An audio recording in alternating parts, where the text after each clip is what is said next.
wonder murmur where whispers weave the heart. Hello, little hearts. A new whisper begins. Long ago, in a time of gods and magic, a young child with immense power was born. His name was Hanuman, and he was the son of Vayu, the god of wind. Hanuman was a mischievous and curious child, full of boundless energy. He was not yet old enough to understand the great power he held, and to him, the world was a playground. One morning, Hanuman woke up with a grumbling in his tummy. He looked up at the sky, his big, innocent eyes scanning the heavens for a snack. And there it was, a great orange fruit, shining and juicy, hanging ripe for the picking. It was the sun itself. What a magnificent fruit, he said with a happy giggle. I must have it for breakfast. With a single powerful leap, Hanuman shot into the sky, a tiny brown speck flying toward the great fiery orb. He flew so fast that the wind whistled past his ears, a playful song of his own making. The gods, watching from their heavens, were in a panic. The sun was the source of all life.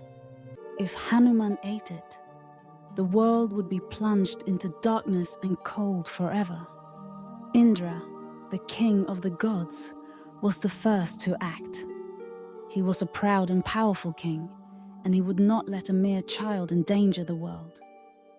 He raised his mighty thunderbolt, a weapon of pure lightning, and shouted with a voice that shook the heavens. Stop, you mad child!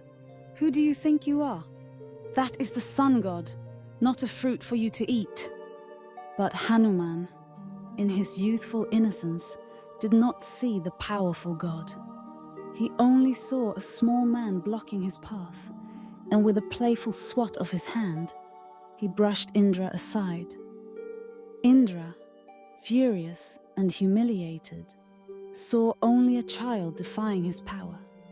His wisdom, which was usually as clear as a mountain stream, was clouded by his own ego. He raised his thunderbolt again, and with a powerful, vengeful strike, he sent a bolt of pure lightning at Hanuman. The lightning struck Hanuman, and his small flying body fell from the sky, a helpless, falling star. He fell through the clouds and plunged toward the earth, his body limp and his breath gone. When Vayu, the god of wind, saw his son fall, his heart was filled with a terrible, icy rage. He loved his son more than anything, and he could not bear this injustice. In his anger, he stopped the wind. The world, which had been so full of life, was now still. The leaves stopped rustling, the birds stopped singing, and the air, which had been so fresh and vital, grew heavy and still. All living things, from the smallest insect to the great gods themselves, found it difficult to breathe.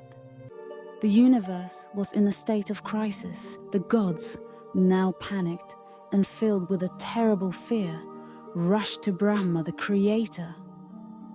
"Oh, Brahma," they cried, "Vayu is angry. He has stopped the wind. The world cannot breathe. Please save us." Brahma, a wise and calm god, saw everything. He saw Indra's arrogance, Hanuman's innocence, and Vayu's terrible rage. He knew he had to act.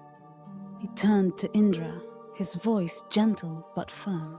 "Indra," he said, "you failed to see the innocence of a prodigy child. Your ego got the better of your wisdom. You must apologize." Indra, humbled by the silence and the fear, bowed his head.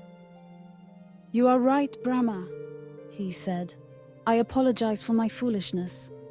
I will make amends." With Indra's apology, a gentle breeze began to blow. Vayu's rage was a still, quiet thing now. and a soft sigh of relief ran through the universe. Brahma, with his great wisdom, then offered a solution. "I have a new path for Hanuman," he said. He turned to Surya, the sun god.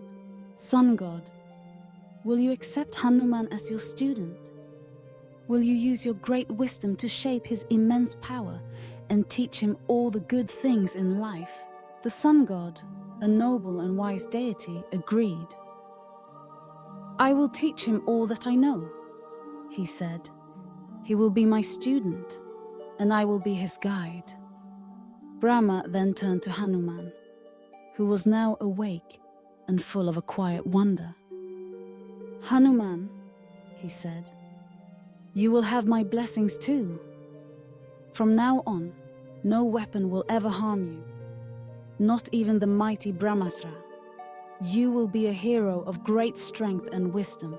And so a conflict born of a child's innocence and a god's arrogance became a new beginning. Hanuman, the child who had once tried to eat the sun, was now its student, his power guided by wisdom, his heart filled with a newfound purpose. He had learned that true greatness is not about what you can take, but what you can learn, and that even the greatest of mistakes can be turned into a new and glorious path. Wonder murmur, the story departs, yet the whisper imparts.